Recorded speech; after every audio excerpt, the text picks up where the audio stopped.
Bismillahirrahmanirrahim. Assalamualaikum warahmatullahi wabarakatuh. Jumpa lagi di channel YouTube Privanista. Masih di sudut edukasi belajar mudah dan menyenangkan. Kali ini akan kita lanjutkan pembahasan dari buku ISPS atau Erlangga Study Point Series untuk SD TMI kelas 3 pelajaran matematika. Buku ini diterbitkan oleh Erlangga dan dikarang Desia Dahlia dan juga Syafrizal SY, yang pastinya sudah sesuai dengan kurikulum saat ini, yaitu kurikulum Merdeka, dan sudah mengalami proses revisi juga ya untuk bukunya.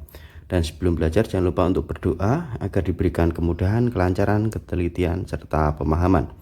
Untuk itu sejenak marilah kita berdoa bersama-sama. Berdoa mulai. Berdoa selesai. Oke, kita masih di bab 2 ya, operasi hitung bilangan cacah. Nah, tepatnya kita akan membahas materi tentang menyelesaikan permasalahan yang berkaitan dengan uang ya.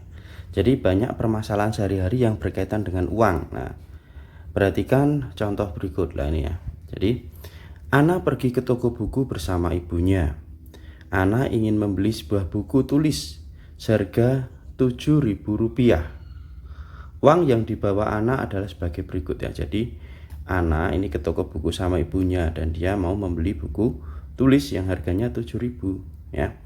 Uang yang dibawa Ana, nah ini, jadi satu lembar uang 10 ribuan, satu lembar uang 5 ribuan, 3 lembar uang 2 ribuan, dan 3 lembar uang 1000-an ya. Jadi kalau kita jumlahkan ya, berarti ini 6 ditambah 3 9 ya, 9 ditambah dengan 15.000 ya, 15.000 ditambah 9.000, atau kalau kita total berarti sama dengan 24.000 ya, 24.000. Oke.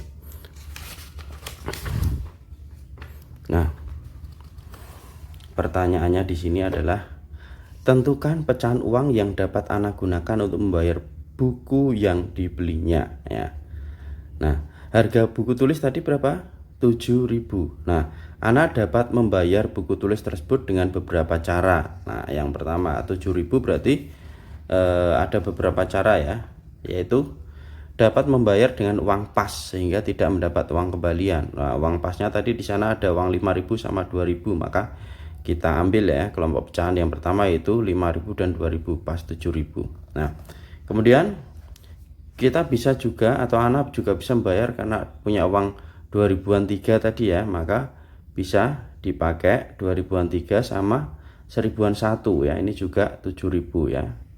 Nah, selain itu Ana juga dapat membayar dengan pecahan uang yang nilainya lebih besar sehingga mendapat uang kembalian. Nah, misalnya dia membayar dengan uang 10.000. Nah, maka dengan uang 10.000 tadi, karena harganya 7.000, berarti 10.000 dikurangi 7.000.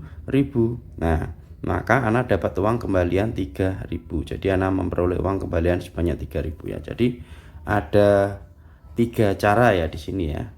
Yang pertama dengan uang 5.000 tambah 2.000. Yang kedua dengan cara uang 2.000-an 3 ditambah 1.000, dan yang ketiga dengan menggunakan uang 10.000 dan mendapat kembalian 3.000. Nah, itu ya beberapa permasalahan sehari-hari ya, permasalahan sehari-hari yang berkaitan dengan uang. Nah, jadi Ana mendapatkan buku seharga 7.000 dengan menggunakan uang yang ia miliki ya. Pastinya ini sangat penting sekali ya buat kita semua ya, supaya lebih tahu bagaimana cara menyelesaikan permasalahan terkait dengan uang. Nah, untuk soal ayo berlatih nanti akan kita bahas di video berikutnya ya. Terima kasih sudah belajar bersama, semoga bermanfaat. Mohon maaf apabila ada kekurangan, dan yang masih ketinggalan pembahasan-pembahasan baik itu ESPS maupun Remahan Bahasa Jawi dan pelajaran-pelajaran lainnya bisa dilihat di channel YouTube Privanista. Terima kasih dan mohon maaf apabila ada kekurangan. Saya akhiri. Wassalamualaikum warahmatullahi wabarakatuh.